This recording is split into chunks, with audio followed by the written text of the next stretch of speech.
It all began with a promise that seemed too good to be true, simple, bold, and irresistibly tempting.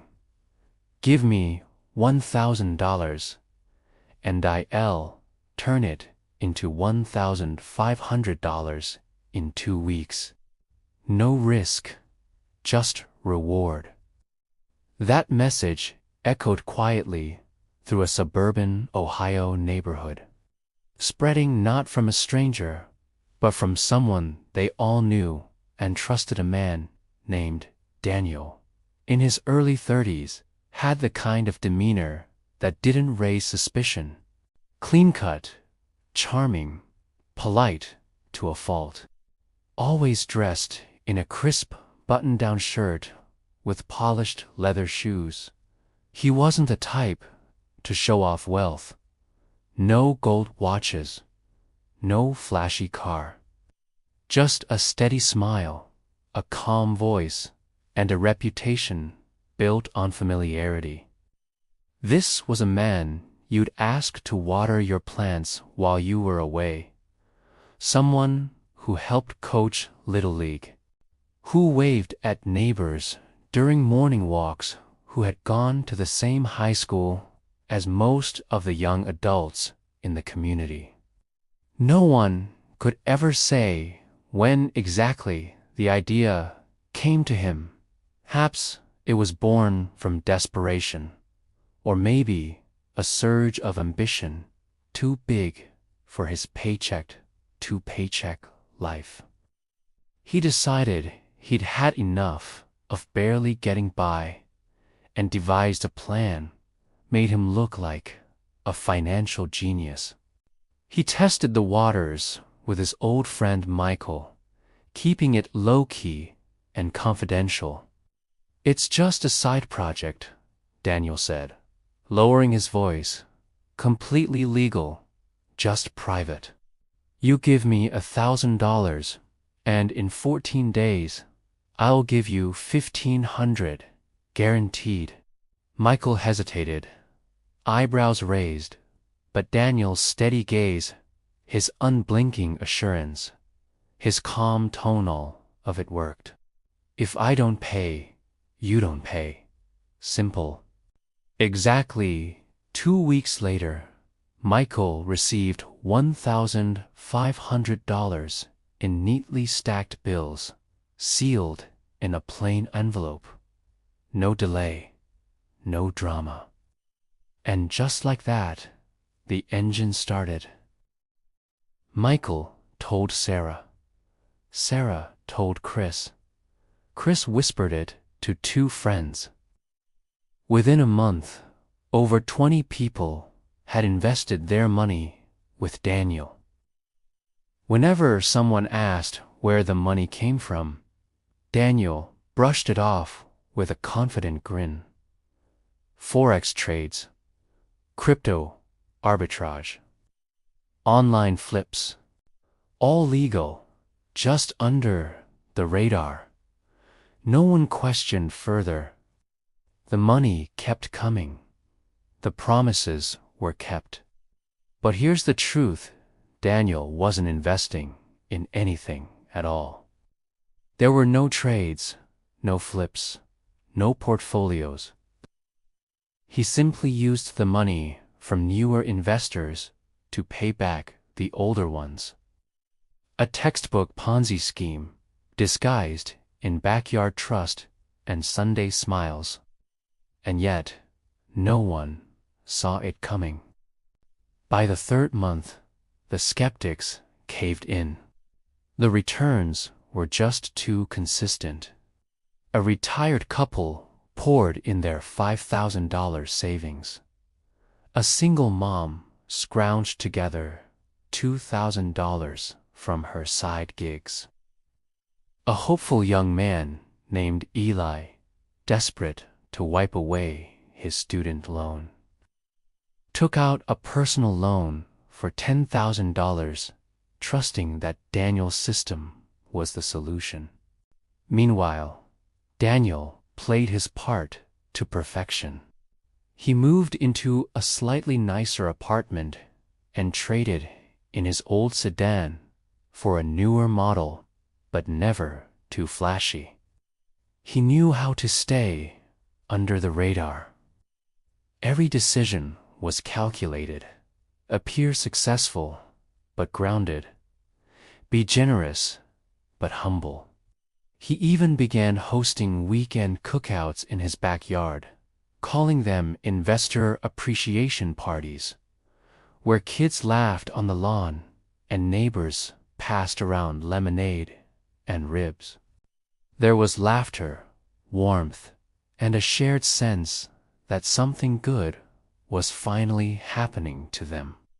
Some people insisted on investing more. A man named Victor, weathered and proud, handed Daniel his entire $50,000 pension. "You're the only guy I trust," he said, gripping Daniel's hand. "I believe in what you're doing." And maybe Daniel, somewhere deep in his illusion, believed it too. Maybe he convinced himself that he was helping people, that one day he'd find a way to make it real. But deep down, in the quiet moments between cookouts and cash pickups, he knew the truth: this could never last. The tipping point came suddenly, without warning, on a cold, rainy Tuesday. Eli was the first to notice something off. Hours passed, then a full day. Still nothing. Confused and increasingly worried, he drove past Daniel's apartment, only to find mail overflowing in the box and the windows dark. His car gone, his number straight to voicemail. The silence snowballed. Michael called. No answer. Sarah emailed. Bounced. Victor. Furious, he pounded on Daniel's door. But it didn't matter. Daniel Hart was gone. Vanished. By Friday, the entire community was in a panic. In a matter of days, the man who had been their financial savior had disappeared without a trace. He didn't leave a note, not an apology, not a warning, nothing. Just vanished into the storm. The police were called, of course, but there was little to go on. Daniel had wiped his tracks, closed all his accounts, ditched electronics, and used only cash in his final weeks. It was clear this had been planned. Local news stations ran stories. Community rocked by disappearance of trusted investor. But the word investor was far too generous. He wasn't a mastermind. He was a manipulator. And what he stole went far beyond money. A grandmother who had saved $2,500 to buy her husband a hearing aid now sat silently at home, heartbroken. A teenage boy who had spent 2 summers delivering pizza lost the money for his first car. A father who had dreamed of taking his kids on their first vacation lost $8,000 named with it. Their trust in the world. Daniel didn't just steal savings, he stole hope. For weeks, the neighborhood buzzed with speculation. Was he still in the country? Did he fake his death? Had he left clues behind? But nothing surfaced. No one had answers. The police stopped returning calls. The FBI eventually opened a case, but without leads, it went cold. People moved on. They had to. Kids still went to school. Rent still had to be paid. But something had broken. The neighborhood potlucks stopped. Conversations about money grew cautious. And every once in a while, Daniel's name would come up not in anger, but as a whispered warning. Don't get too greedy. Don't trust too easily. Remember what happened with Daniel Hart. A year passed. Then, out of nowhere, a Facebook message appeared in Eli's inbox. The sender had no profile picture, just a name, Daniel H. The message was short. I'm sorry. I never meant to hurt anyone. I lost control. I thought I could fix it. Please forgive me. Eli stared at the message for hours. His hand hovered over the keyboard, but he never replied, because forgiveness is earned, not begged for, in whispers, after you've wrecked lives and walked away without consequence. Daniel never came back. And maybe he never will.